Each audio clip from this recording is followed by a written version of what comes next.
So many of our favourite bands and artists are now choosing to use digital setups on tour instead of the traditional guitar amp on stage setup.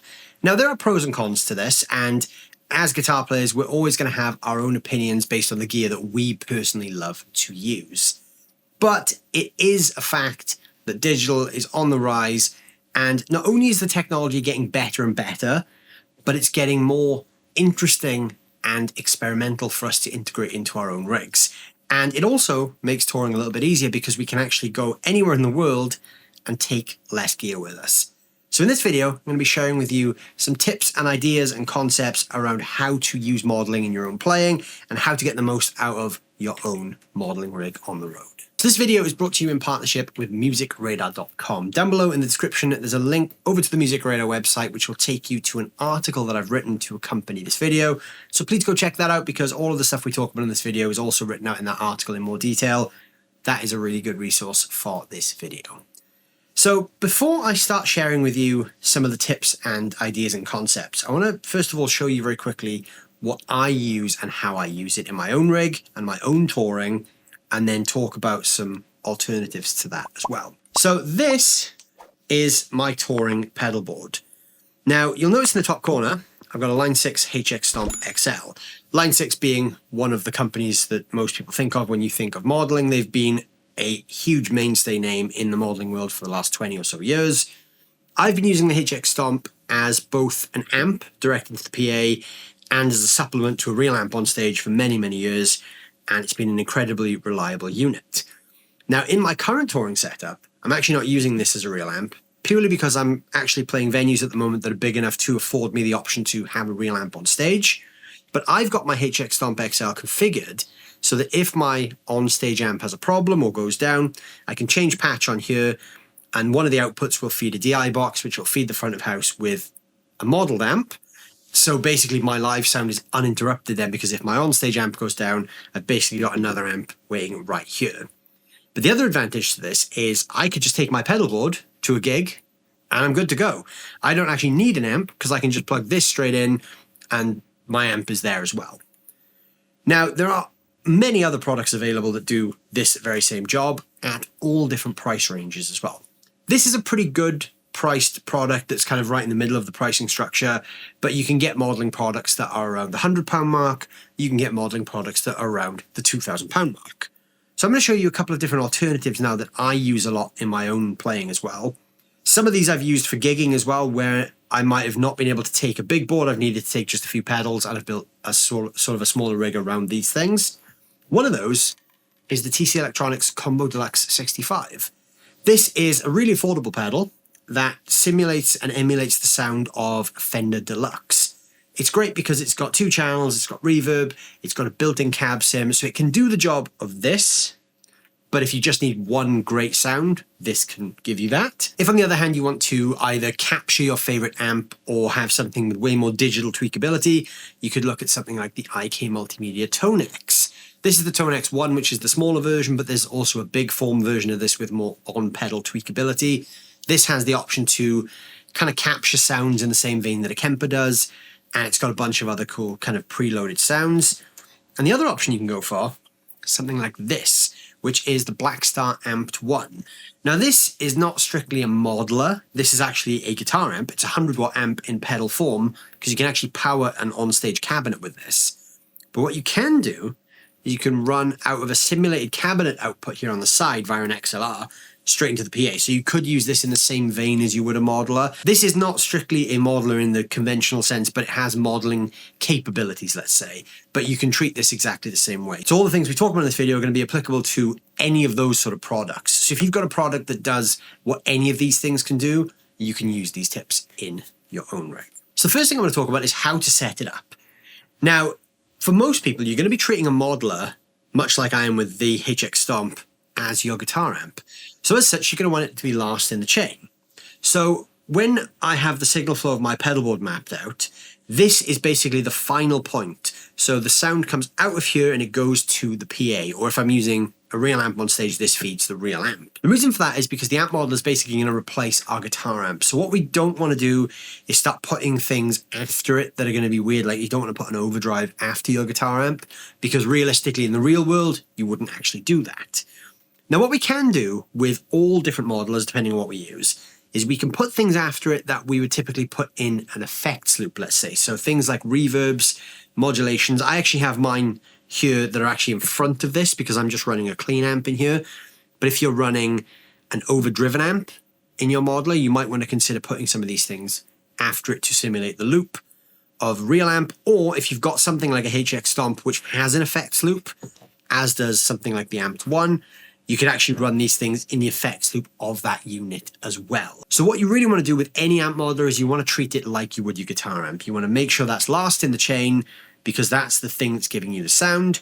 But then if you're using things like modulations, delays, reverbs, and you want to put them in the effects loop, you can simulate that to a degree by putting it after the modeler. It's not ideal, but it will work. Or the other option is if you've got something like this that has its own effects loops, like I said, you can insert them as an effects loop in the actual pedal itself. When it comes to connecting your modeling rig on stage, you can just run out of a 1/4" jack straight into the mixing desk if it has the capability to accept 1/4" inputs. What I always like to do is I always like to use a DI box, and I'm using this Palmer DI. It's just a really good passive DI box that doesn't require any external power. And what this does is it takes a 1/4" signal out of my modeler, converts that to XLR, purely because a lot of the time if you're using a venue's in-house PA system, you don't often know much about how it's routed or what they can and can't accept, but they can always accept XLRs. So I always like to have a DI box as part of a modeling rig for that reason. Some modelers, like the Amped 1 for instance, will have an XLR out. So you really have to base this around your own use case. And if you've got something like the full floor version of the Helix, that also has XLR outs. So in my case, because I have the Stomp XL, which only has 1/4" outs, I always carry a DI box with me to give me that XLR functionality. So you can kind of base that around your own use case as well. So once you've got everything plugged in and laid out the way you want it to, then it's time to start thinking about how you're going to use the modeler. What is your intention with the model sound? For me, in my own use, it's a clean amp that I use, and then everything else comes from the pedals that I put on my board for whatever gig I'm doing.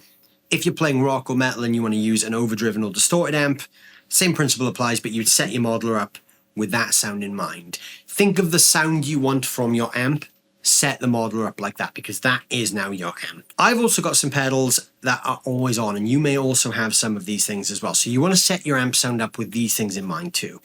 Now for me, I've got 3 things that I always leave on regardless of what I'm doing. One of them is the TC Electronics Hall of Fame Mini. I've used this reverb for so long that I can't function without it. It's just such a big part of what I expect to hear from my own guitar sound. I've got an EQ pedal here that is always on. That just acts as a little bit of a fattener and a tone shaper. And at the start, I've got a Klon style pedal from Wampler that's kind of just acting as a bit of a clean boost, just lifting the signal a bit as well, coming into the board. Those 3 things are always on. So when I'm dialing in the amp sound here, I will keep these 3 things in mind and what I expect to hear from those as well. And I'll EQ the amp accordingly. So I'm using the mail order twin amp, which is like a Fendery type thing. And with my always on pedals, it sounds like this.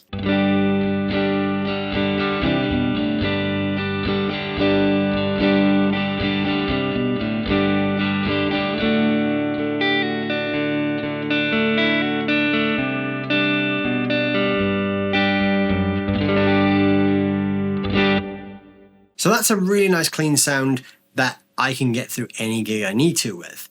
But the way I've set this up is that when I dig in a bit more, then it will kind of take me just to where breakup is.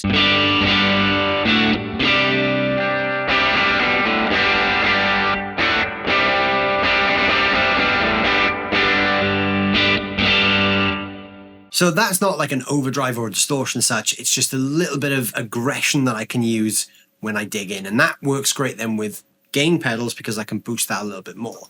Now, like I said, you want to set this up with the amp sound that you have in mind. So whatever your ideal on-stage amp tone would be, treat this part of the process like that. And the next thing to consider is if you're going to be using it with other pedals. So obviously, as you can see in my case, Yes, I am, because I'm using all of these pedals.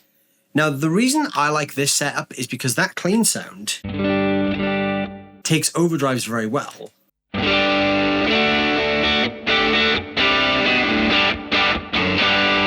So if I throw an overdrive pedal in front of it with that edge of breakup thing, it just gives it a nice little kick. It also takes stacking gain really well.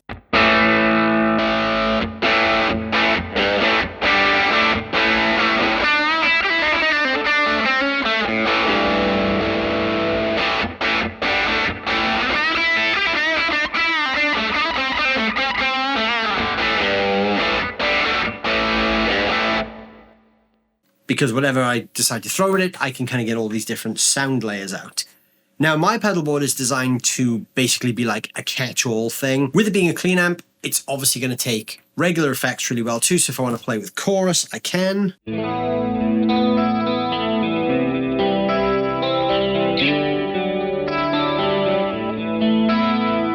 Or tremolo, for instance.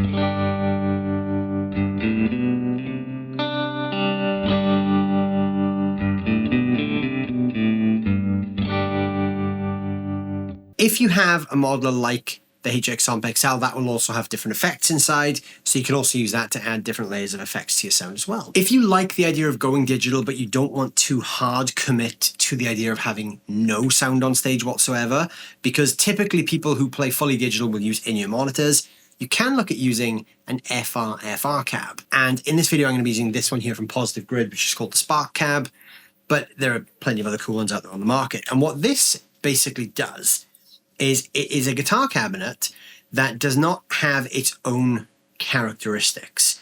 So as we know, when we plug into our favorite guitar cabs, we have the speakers that we love, and those things actually help shape the tone that we want to hear. The job of an FRFR cab is basically to not have any character at all. And this is why they're perfect for using with modelers, because anything you feed into this, it will give you back exactly the way you tell it to. So right now, the way I've got this set up is the output of my HX Amp XL with my amp model is feeding the input of this. So that means when I play, I can actually hear the guitar sound now in the room through this cabinet. But you'll notice the cabinet's not actually mic'd up. And the reason for that is because on the back of this, it's got an XLR output. And I've got an XLR cable going straight into my audio interface. So the sound you're hearing through that XLR cable is exactly the same as the sound I'm hearing in this room. Now, for live use, this is an incredible tool because I can still feed my digital modeled sound from my modeler to the PA system via an XLR cable. But I now also have the option for on-stage sound. So I don't have to play with in-ear monitors if I don't want to, or I don't have to have a floor wedge just for my guitar. I can use this as my on-stage sound monitor. I can hear my guitar through this. I don't need to mic this up, because this also sends a direct through signal to the front of house as well. So it's a really useful tool to have. So when I play now, what we're going to hear is the sound of the modeler passing through this cabinet. Now, I'm hearing the exact same thing you're hearing, but I'm just hearing it in the room. You're hearing it through the XLR output of this. Now, the cool thing is, if I go into my amp model here and I change the cabinet or I change the microphone, this replicates it. So this will give me that sound. If I change the mic type, I'll hear the different mic type through this, and you'll hear the different mic type. If I change the cabinet type, this will change the sound that I'm hearing to that cabinet type. So it's really useful. So it sounds like this.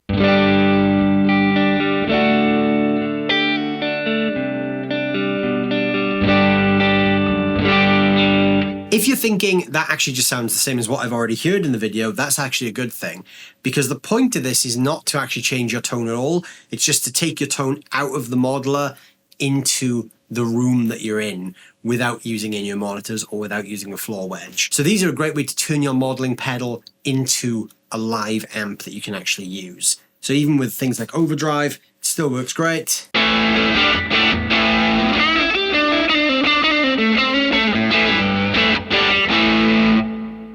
And then if I come into my Helix and I decide that I don't want to use this cabinet anymore, I can change that to a different cabinet. Let's try this cabinet.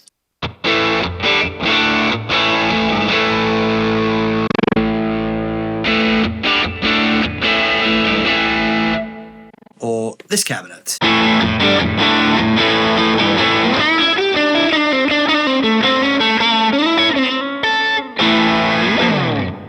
So I can emulate all the different sounds, but actually take them into the room with me. And the final thing I want to talk about is the pros and cons of going down the modeling road. Now, I want this to be a really interesting open discussion. So if you've got any pros and cons as well, I want you to put those down below in the comments, because everyone that tries modeling is going to have a different experience, a different use case, a different outcome. So this is a really cool conversation for us to have. So let's talk about that in the comments as well, alongside this video. Now, I can only talk from my own personal experience, what I've done and what I've experienced with modeling. So I'm going to start with the pros. So number one is the size of the rig that I need to take with me. This is a big thing because touring is expensive. It costs a lot of money to be on the road. It costs a lot of money to transport gear.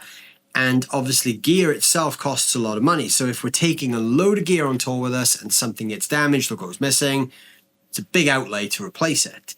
The less stuff you can take, the more streamlined the process. It's easier and quicker to get in and out of venues, especially true if you're a support act. You can get on stage, get off stage. Makes your whole, arriving at the venue, setting up, it just streamlines that whole process. So that's a big advantage. Another advantage for me personally is I can just take my pedalboard anywhere I need to go. It doesn't matter where I play, I can just take this board. If there's no amp at whatever venue, or I can't use an amp because of noise restrictions, doesn't matter. I can just plug this straight into the PA and I'm good to go. If I'm showing up at a venue that has an amp, or I'm taking my amp, I can still use this. If I take my FRFR speaker, I can still use this. So it's kind of multi-purpose. So that for me is a big, big thing. I like having something that's multi-purpose, something that can be used for many different things. The third advantage is, like I mentioned at the start of the video, modeling technology, depending on what product you use, some modelers like this, for instance, will have a ton of different options of amps, pedals, cabs, microphones. So I basically have access to a library of things that I don't own. So if I need a very specific sound, I can probably find it in there. And another great advantage is that you can get these big, big sounds without actually eating into stage volume. Now, for some people, this is also a con as well, and I'll get onto that in a moment. From the positive aspect, it allows me to kind of use unobtainable sounds. So let's say I'm doing a gig in a small club somewhere, and I really need the sound of a Marshall JMP absolutely dimed with two 4x12 cabinets. I cannot take that rig anywhere with me because of the size of it, but also I can't justify playing on stage at that volume. But with modeling technology, I can get that sound. And if I'm playing on a silent stage, I can still get those huge, loud sounds without actually producing that volume. The modeler can produce that tone for me. So it's really cool for that kind of stuff because it allows me to use sounds that, A, either I don't own the products for, or B, are unobtainable for things like volume or space reasons, like using multiple cabs with a cranked 100-watt amp. Can't really do that most gigs, but I can do that through a modeler. So there are also some disadvantages to going digital as well and using modeling technology. Now, one disadvantage kind of goes hand in hand with what I said about volume, because for some guitar players, you love to have that onstage volume. And if you're going straight into the PA, you don't have that sound of an amp behind you on stage. But that's where things like FRFR cabs come in use, because I can use digital modeling technology to get the sounds, and I can use the FRFR to give me the onstage sound. So we can have this kind of hybrid world of having onstage volume coupled with modeling technology. So you can kind of get around that disadvantage a little bit. But if you love the sound of an amp on stage, going full digital is always going to be a little bit of a compromise in that sense. The second disadvantage, at least in my opinion, is the feel as well. There is a certain feel that you get from a loud amp on stage. Not only are you feeling the air actually moving on stage, but there's a tactile thing that digital, although incredibly close, has not quite yet replicated. So there is a feel aspect with digital as well. It doesn't feel exactly the same as a real amp. It's pretty close, and it's getting closer every single year in every single product that comes out, but it's not quite there. I have also experienced some challenges with using modeling as well. Now, challenges are different to disadvantages because challenges are things that just come up and are kind of, in the moment problems. The biggest challenge I've ever had with digital modeling was when I had a problem with my in-ear monitor rig. So this isn't actually a problem with the modeling itself, But the challenge was, because I was playing a silent stage gig and my in-ear monitoring system went down, I had no sound. So my guitar sound was still great out the front. The people in the audience could still hear everything, but I couldn't hear anything. So that is a big challenge that you might come across, because if you're in that situation and your in-ears go down or your monitoring goes down, you lose your on-stage sound. So I was kind of playing blind for a bit. I could hear the drummer because he was right next to me. And I remember basically getting through probably the last 40 minutes of a show with no guitar sound whatsoever. In fact, nothing. I had no click, no vocals, nothing. Just the live drums on stage with me. I had to trust that my sound was okay out the front, which evidently it was, but I had to trust that because I had no concept of it. I couldn't hear what I was playing. I had to trust my muscle memory for things like string bends, for my string bending intonation. It was a completely blind gig, and it was probably the most terrified I've ever been on stage. That was my biggest challenge with modeling, was purely that, because not having an amp on stage with me or having something like an FRFR Cab, when my in-ears went down, that was the end of my sound. Another challenge you might face is kind of dialing everything in right. I found that when I first started using digital amps with real pedals, you may sometimes need to set the pedals slightly different to how you would if they were going into a real amp. And the reason being, again, this kind of links to the feel thing. The digital amp, the front end is going to react differently to a real valve amp. When I'm using overdrive pedals and I'm pushing a real valve amp, we're going to get this natural compression and sag from the input stage of the amp.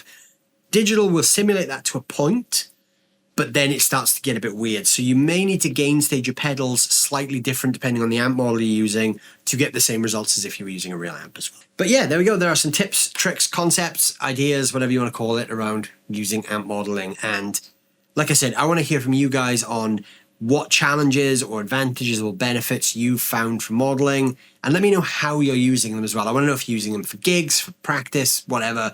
I want to know how you're using them and what you've experienced with it as well.